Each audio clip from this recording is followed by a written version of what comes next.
السلام علیکم ورحمۃ اللہ وبرکاتہ۔ آج ہم سورہ انبیاء شروع کریں گے جو مکی صورت ہے اور نبی صلی اللہ علیہ وسلم پر وحی کے پہلے زمانے میں ہی نازل ہوئی ہے۔ اس کی 113 آیات ہیں اور اس کے 7 رکوع ہیں۔ یہ صورت ترتیب کے لحاظ سے 41 نمبر پر ہے، 21 نمبر پر ہے اور نازل ہونے کے لحاظ سے یہ 73 نمبر پر ہے۔ اعوذ باللہ من الشیطان الرجیم، بسم اللہ الرحمن الرحیم۔ اقترب للناس حسابهم وهم فی غفلۃ معرضون۔ قریب آ گیا ہے لوگوں کے لیے ان کا حساب اور وہ غفلت میں پڑے ہیں، منہ پھیرنے والے ہیں۔ ما یأتیہم من ذکر من ربہم محدث الا استمعوہ وہم یلعبون۔ نہیں آئی ان کے پاس کوئی نصیحت ان کے رب کی طرف سے نئی، مگر انہوں نے اس کو سن رکھا ہے اور وہ کھیلتے ہیں۔ اس کا ترجمہ ایسے بھی ہو سکتا ہے الا استمعوہ، مگر وہ مشکل سے اس کو سنتے ہیں اور وہ کھیلتے ہیں۔ اس آیت کا ایک مفہوم تو یہ ہے کہ ان کے رب کے پاس نبی صلی اللہ علیہ وسلم کی نبوت اور توحید اور یہ سارا وعظ و نصیحت کا سلسلہ یہ کوئی نئی بات نہیں ہے، بلکہ یہ لاکھ سے زائد پیغمبروں نے اس سلسلے کو پہلے چلایا ہے اور یہ نبی صلی اللہ علیہ وسلم اس سلسلے کی آخری کڑی ہیں اور ان لوگوں نے پہلے نبیوں کے بارے میں سن رکھا ہے، لیکن پھر بھی یہ کھیلتے ہیں اور غفلت میں ہیں۔ دوسرا اس کا مفہوم یہ ہے کہ جب بھی ان کے پاس اللہ کا کوئی نیا حکم آتا ہے یا کوئی پیغمبر نیا آتا ہے یا کوئی ایسا شخص جو ان کو آ کر توحید کی دعوت سناتا ہے، دیتا ہے، تو یہ اس کو بڑی مشکل سے سنتے ہیں اور مشکل سے سننے کی وجہ یہ ہے وہم یلعبون کہ یہ کھیلتے ہیں، یعنی کھیل کود میں، دنیا کے کھانے پینے میں، کمانے میں مصروف ہیں اور اپنی جو اصل ان کی حیثیت ہے اس سے یہ غافل ہیں۔ اسی وجہ سے اللہ تعالیٰ نے یہاں اقترب للناس کہا، یعنی کسی خاص فرقے کو دعوت نہیں دی بلکہ سب لوگوں کو کہا کہ ان کا حساب تو بہت قریب آ چکا ہے اور یہ غفلت میں ہیں، یعنی غافل ہیں، اس سے بے خبر ہیں، سمجھنے کی کوشش نہیں کرتے۔ اور دوسری بات یہ کہی کہ وہ اللہ کے احکامات سے منہ پھیرتے ہیں، یعنی اللہ کا حکم سن کر اعراض کر لیتے ہیں، اس کو تسلیم کرنے اور اس پر عمل کرنے کی طرف آتے ہی نہیں ہیں۔ اور تیسری بات یہ کہی کہ وہم یلعبون، کہ یہ اپنے دنیا کے معاملات کے اندر اس قدر مصروف ہیں، لاہیۃ قلوبہم، ان کے دل کھیلنے والے ہیں، یعنی یہ دنیا کے کھیل کود کے اندر مصروف ہیں اور سمجھتے ہیں کہ ہماری تخلیق کا مقصد ہی یہ ہے۔ تو حساب کے قریب آنے کا ایک مفہوم تو یہ ہے کہ قیامت جب بھی آئے گی لوگوں کو یوں معلوم ہوگا کہ ہم دنیا میں ایک دن ٹھہرے یا دن کا کچھ حصہ یا چند دن۔ اور دوسرا مفہوم جو بالکل واضح ہے وہ یہ ہے کہ جس کی موت آ گئی اس کا حساب تو شروع ہو گیا، تو موت کا انسان کو کوئی پتہ نہیں۔ دنیا کی زندگی انسان کی بڑی تیزی سے گزر جاتی ہے اور جب موت آتی ہے تو پھر وہ حسرت و یاس سے وہ نا امید ہو جاتا ہے اور اس کی ایک نہ ختم ہونے والی زندگی شروع ہو جاتی ہے۔ فرمایا وَأَسَرُّ النَّجْوَى الَّذِينَ ظَلَمُوا، اور چھپ کر کی سرگوشیاں ان لوگوں نے جو ظالم ہیں۔ هَلْ هَذَا إِلَّا بَشَرٌ مِثْلُكُمْ، نہیں ہے یہ مگر تمہاری ہی طرح کا بندہ۔ أَفَتَأْتُونَ السِّحْرَ وَأَنْتُمْ تُبْصِرُونَ، کیا پس تم جادو کی طرف آتے ہو اس حال میں کہ تم دیکھ رہے ہو۔ یعنی اللہ تعالیٰ نے ان کے 3 عیب پہلے ذکر کیے کہ یہ غفلت میں ہیں، یہ اعراض کرتے ہیں اور یہ کھیل کود میں مصروف ہیں، اور ان میں جو تھوڑی عقل بوجھ سمجھ بوجھ رکھتے ہیں ان کا حال یہ ہے چوتھے نمبر پر کہ وہ چھپ چھپ کے سرگوشیاں کرتے ہیں اور اسلام کے خلاف پروپیگنڈے کرتے ہیں اور اسلام سنانے والوں کو یہ تکلیفیں دیتے ہیں اور نبی صلی اللہ علیہ وسلم کے بارے میں یہ کہتے ہیں کہ یہ تمہاری ہی طرح کا بشر ہے اور ہم اس کی لائی ہوئی بات پر ایمان نہیں لائیں گے۔ افتأتون السحر، یعنی چھٹی ان کی وجہ یہ بیان کی گئی کہ یہ توحید کو، دین حق کو سحر کہتے ہیں، جادو کہتے ہیں، اور لوگوں کو کہتے ہیں وَأَنْتُمْ تُبْصِرُونَ، کہ تم دیکھ رہے ہو۔ یعنی نبی صلی اللہ علیہ وسلم پڑھے لکھے نہیں، سردار نہیں، مالدار نہیں، تو ہم اس کے جادو پر کیسے ایمان لائیں؟ اور پھر اس کا مطلب یہ بھی ہے کہ یعنی لوگوں تم دیکھ رہے ہو کہ نبی صلی اللہ علیہ وسلم کی تعلیمات یہ جادو یا فضولیات سے تو مشابہت ہی نہیں رکھتی، تو پھر یہ لوگ اس طرح کی باتیں کیوں کرتے ہیں؟ یعنی ان کے یہاں اللہ تعالیٰ نے ایمان نہ لانے کے بڑے بڑے 6 اسباب بیان کیے ہیں۔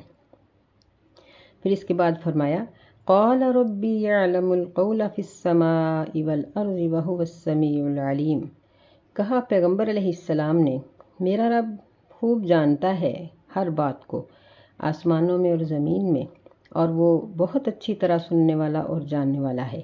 یعنی پیغمبروں کی کلام مختصر اور جامع اور مدلل ہوتی ہے کہ وہ ایک ہی بات کہتے ہیں کہ ہم جو کہہ رہے ہیں وہ اللہ کا حکم ہے، اور تم جو کہہ رہے ہو اللہ اس سے غافل نہیں ہے۔ بل قالوا اضغاث احلام، یہ ان کا 7واں اعتراض تھا جو انہوں نے گھڑا ہوا تھا، بلکہ انہوں نے کہا کہ فضول پریشان خواب ہیں۔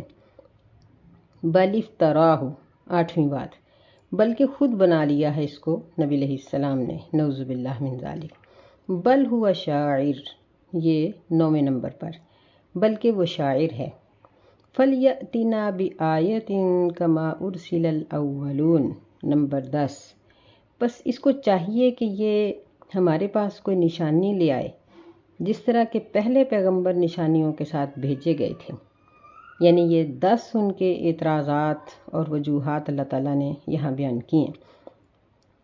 تو اللہ تعالیٰ نے آگے، یعنی یہ لوگ نشانی مانگتے تھے، تو اللہ نے اس بات کا جواب یہ دیا، فرمایا ما آمنت قبلہم من قریۃ اہلکناہا، نہیں ایمان لائی ان سے پہلے کوئی بھی بستی کہ ہم نے اس کو ہلاک کیا ہو۔ افہم یؤمنون، کیا پس وہ ہیں ایمان لانے والے؟ یعنی یہ نشانی طلب کرتے ہیں، تو اللہ تعالیٰ نے اس کا جواب اس چھوٹی سی آیت میں دیا، اور ان کے جو یعنی 3 طرح کی باتوں کا رد کر دیا۔ پہلی بات یہ ہے کہ پہلی بستیوں میں سے کوئی ایسی بستی ثابت نہیں ہو سکتی جو ایمان لائی ہو اور اس کو ہم نے ہلاک کر دیا ہو۔ دوسری بات اللہ تعالیٰ نے یہ ان کے اعتراض کا رد کیا ہے کہ ما آمنت قبلہم من قریۃ اہلکناہا، کہ جو بھی بستی ایمان لے آتی ہے وہ اپنی ہلاکت کو روک دیتی ہے، یعنی اللہ تعالیٰ اس کو پھر ہلاک کرنے کے قابل نہیں سمجھتا، وہ اللہ تعالیٰ سے اپنے آپ کو بچا لیتے ہیں۔ تیسری بات اللہ نے اس میں یہ ذکر کی ہے، ان سے سوال کیا ہے کہ تم لوگ نشانی مانگتے ہو، تو اگر تمہارے پاس نشانی آ جائے تو تم بتاؤ کہ ایمان لاؤ گے؟ اگر ایمان لے آؤ گے تو بہتر ہوگا، نہیں لاؤ گے تو نقصان ہوگا۔ آگے اللہ تعالیٰ نے ان کے ایک اور اعتراض کا جواب دیا، کیونکہ وہ کہتے تھے کہ بشر پر آئے ہوئے قرآن کو ہم نہیں مان سکتے، تو اللہ تعالیٰ نے اگلی آیت میں یہ بات ذکر کی ہے کہ جن رسولوں کی رسالت کی تم یہاں دلیل دیتے ہو اور کہتے ہو کہ موسیٰ علیہ السلام صحیح پیغمبر تھے، عیسیٰ علیہ السلام صحیح تھے، تو وہ سب بھی تو رجال تھے نا۔ فرمایا وَمَا أَرْسَلْنَا قَبْلَكَ إِلَّا رِجَالًا نُوحِي إِلَيْهِمْ، اور نہیں بھیجے ہم نے آپ سے پہلے مگر مرد ہی، وحی کی ہم نے ان کی طرف۔ فَاسْأَلُوا أَهْلَ الذِّكْرِ إِن كُنتُمْ لَا تَعْلَمُونَ، بس پوچھ لو اہل ذکر سے اگر تم نہیں جانتے ہو۔ یعنی اگر اس بات پر یقین نہیں آتا تو یہود و نصارہ کے علماء سے اس چیز کا سوال کرو کہ پیغمبر ان کے انسان تھے یا نہیں۔ اگر وہ انسان تھے تو نبی صلی اللہ علیہ وسلم انسان کیوں نہیں ہو سکتے؟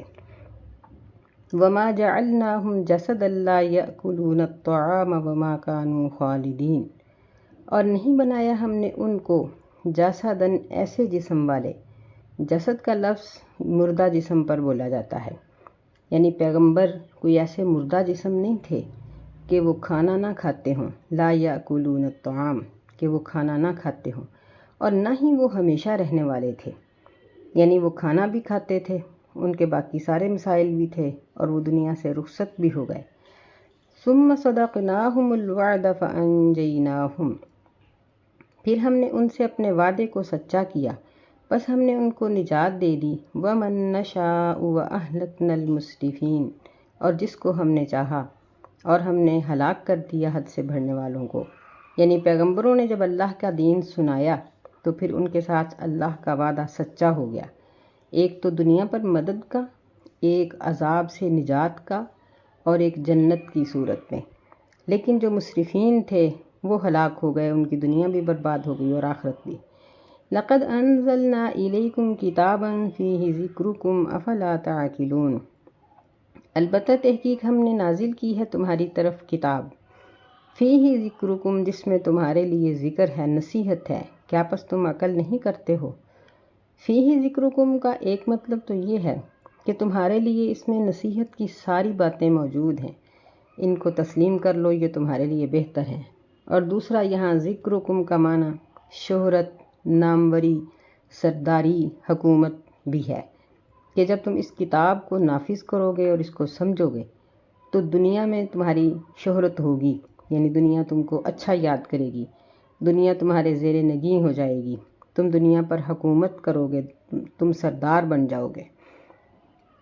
تو یہ عالمی سطح پر بھی ہے اور نجی سطح پر بھی، کہ ہمارے گھروں میں، خاندانوں میں بھی اگر کوئی ایک شخص ایسا ہو، کوئی مرد ہو یا عورت ہو، جو بغیر کسی لالچ کے، بغیر کسی اور مقصد کے، صرف اللہ کی رضا کے لیے دین پر عمل کرنے والا ہو، تو یقیناً اللہ تعالیٰ اس کو بھی عزت عطا کرتے ہیں۔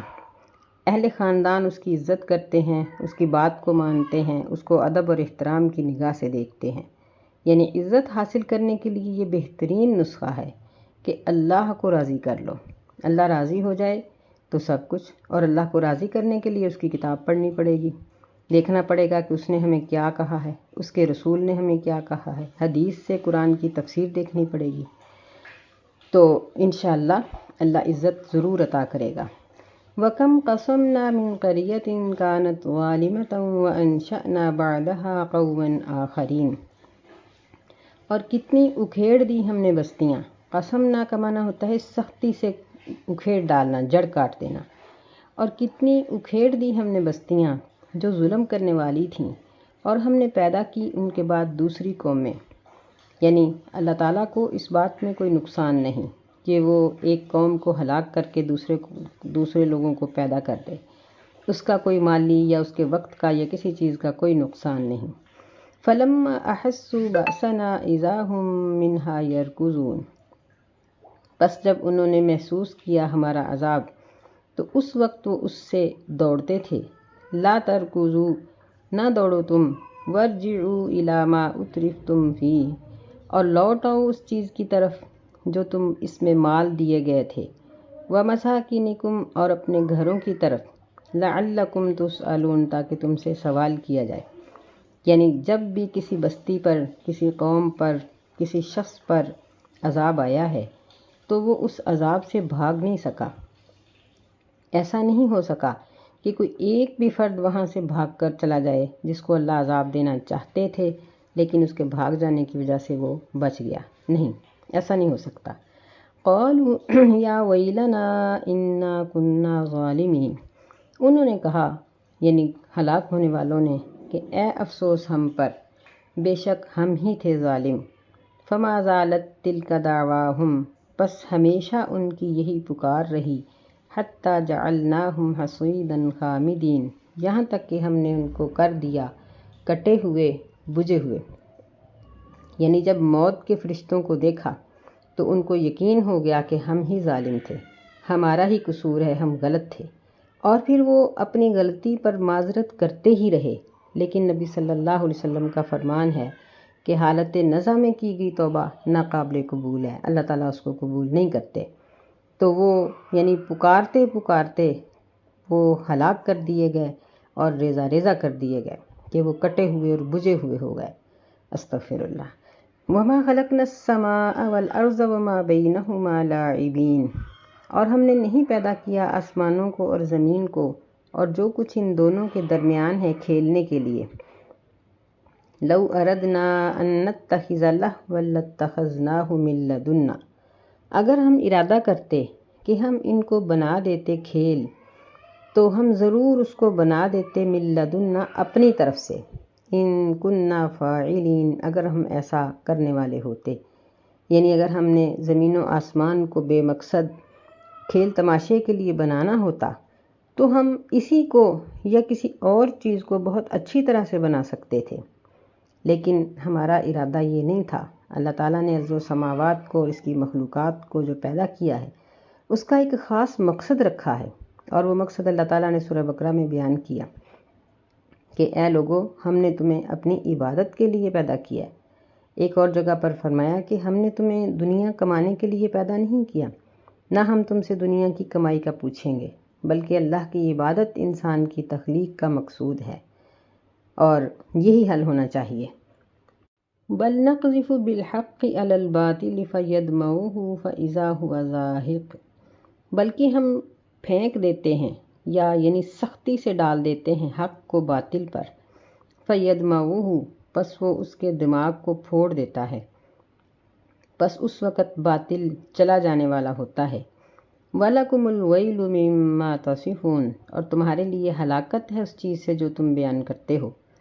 یعنی اللہ تعالیٰ انسانوں کی آزمائش کے بعد جب چاہتا ہے حق کو باطل کے اوپر یوں ڈال دیتا ہے کہ جیسے باطل کا سر پھوڑ دیا گیا، کیونکہ جب سر پھوڑ دیا جائے تو وہ انسان بچ نہیں سکتا، یعنی باطل کا وجود ختم ہو جاتا ہے اور وہ چلا جاتا ہے۔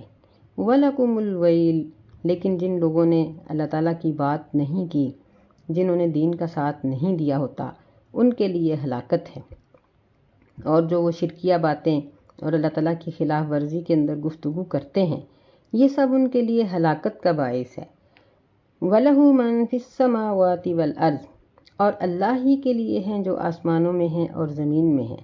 وَمَنْ عِندَهُ لَا يَسْتَكْبِرُونَ عَنْ عِبَادَتِهِ وَلَا يَسْتَحْسِرُونَ، اور جو اللہ کے پاس ہیں، لا یستکبرون، وہ نہیں تکبر کرتے اس کی عبادت سے اور نہ ہی وہ تھکتے ہیں، یعنی جو فرشتے اللہ تعالیٰ کے پاس ہیں وہ اللہ کی عبادت کرتے ہوئے لمحہ بھر بھی نہیں رکتے اور ذرا بھر بھی نہیں تھکتے، بلکہ جب سے پیدا کیے گئے ہیں اور جب تک وہ پیدا رہیں گے، زندہ رہیں گے، اس وقت تک ان کا زندگی کا مقصود ہی اللہ تعالیٰ کی عبادت ہے۔ نبی صلی اللہ علیہ وسلم نے فرمایا کہ میں نے معراج کے موقع پر دیکھا کہ آسمانوں پر کوئی 4 انگلیاں رکھنے کی ایسی جگہ نہیں جو خالی ہو اور جہاں کوئی فرشتہ اللہ کی عبادت نہ کر رہا ہو، بلکہ سارے آسمان اللہ کے فرشتوں سے بھرے ہوئے ہیں اور وہ مسلسل اللہ کی عبادت ہی کر رہے ہیں۔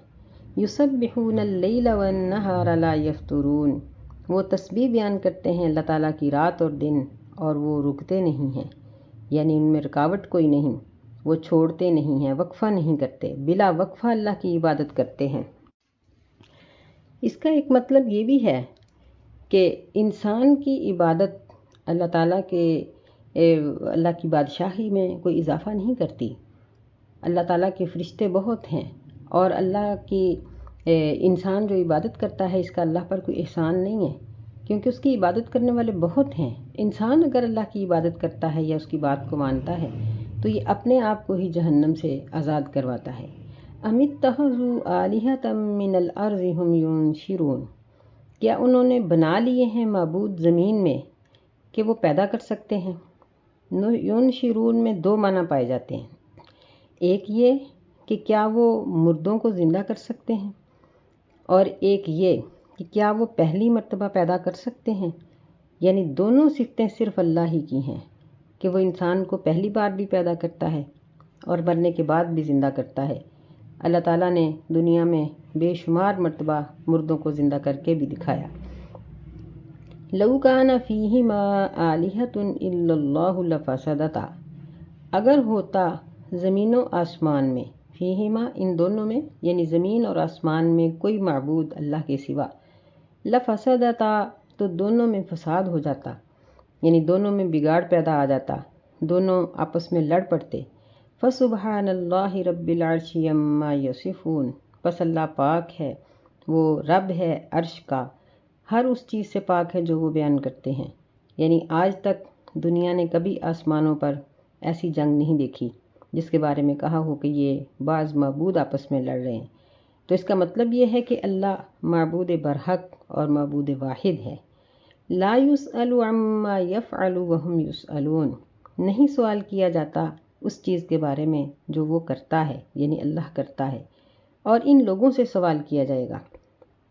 اس کا ایک مطلب تو یہ ہے کہ اللہ سے بڑا کوئی نہیں جو اللہ سے پوچھ سکے کہ ایسا کیوں ہوا، فلاں کو کیوں ہلاک کیا یا فلاں کو چھوڑ دو، نہیں، کوئی ایسا نہیں کر سکتا۔ دوسرا اس کا مفہوم یہ ہے کہ اللہ تعالیٰ جو کرتے ہیں وہ سب برحق ہے، ہر کام کے اندر ایک حکمت ہے۔ اس وجہ سے اللہ تعالیٰ سے سوال کرنے کی ضرورت ہی نہیں کہ یہ ایسا کیوں ہوا۔ کسی کی موت، کسی کی زندگی، کسی کی ہلاکت، انبیاء کا بھیجنا اور پھر اس سلسلے کو آگے چلانا، یہ زمین و آسمان کے سارے معاملات، یہ ہواؤں کے تصرفات، یہ موسموں کی تبدیلی، ہر چیز اس کی ایک حکمت لیے ہوئے ہے۔ اس لیے اس سے سوال کرنے کی ضرورت ہی نہیں کہ یہ کام ایسے کیوں ہوا اور ایسے کیوں ہوا۔ ام اتخذوا من دونہ آلہہ، کیا انہوں نے پکڑ لیے ہیں، بنا لیے ہیں اللہ کے سوا معبود؟ قل ہاتوا برہانکم، کہہ دیجئے کہ تم لے آؤ اپنی دلیل، یعنی اپنے اس معبود کے بارے میں کوئی دلیل دکھاؤ کہ اللہ نے کہا ہو یا اس کی، یعنی اس نے کوئی ایسا کام کیا ہو جو اللہ کے کاموں جیسا ہے، کوئی دلیل دکھاؤ۔ ھذا ذکر من معی و ذکر من قبلی، یہ ہے ذکر اس شخص کے لیے جو میرے ساتھ ہیں، اور ذکر ہے ان لوگوں کے لیے جو مجھ سے پہلے تھے۔ یعنی ذکر سے مراد یہاں نصیحت ہے کہ یہ میرے ساتھیوں کے لیے اور مجھ سے پہلے تمام لوگوں کے لیے یہ قرآن نصیحت کا باعث ہے۔ اور پھر ایک مطلب اس کا یہ بھی ہے کہ جب وہ لوگ دلیل نہیں لا سکے تو ان کا دلیل نہ لانا یہ مسلمان ہونے والوں کے لیے بہت بڑی نصیحت ہے کہ مشرکین جھوٹے ہیں۔ بل اکثرهم لا یعلمون الحق فهم معرضون، بلکہ ان میں سے اکثر ایسے ہیں جو نہیں جانتے، جن کے پاس علم نہیں ہے، جو جاہل ہیں، جو دین کو نہیں سمجھتے۔ لا یعلمون الحق، یعنی وہ قرآن کے حقائق کو نہیں سمجھتے۔ فہم معرضون، پس وہ منہ پھیرنے والے ہیں، یعنی اپنی جہالت کی وجہ سے وہ قرآن سے منہ پھیرتے ہیں، یا یہ ہے کہ وہ قرآن کو سمجھنے کی کوشش ہی نہیں کرتے، اس لیے اعراض کرتے ہیں۔ تو قرآن کو سمجھنے کے لیے سب سے پہلے ضروری بات یہ ہے کہ اس کو پڑھا جائے ترجمے کے ساتھ، اس کی تشریح اور اس کا مفہوم دیکھا جائے، پھر اس پر ایمان لایا جائے اور اس پر عمل کیا جائے تاکہ اللہ تعالیٰ کے عذابات سے انسان محفوظ رہ سکے۔ اللہ ہمیں ایمان والے لوگوں میں شامل فرمائے اور شرک اور اس طرح کی تمام معاملات سے اللہ ہمیں محفوظ رکھے۔ آمین۔ السلام علیکم ورحمۃ اللہ وبرکاتہ۔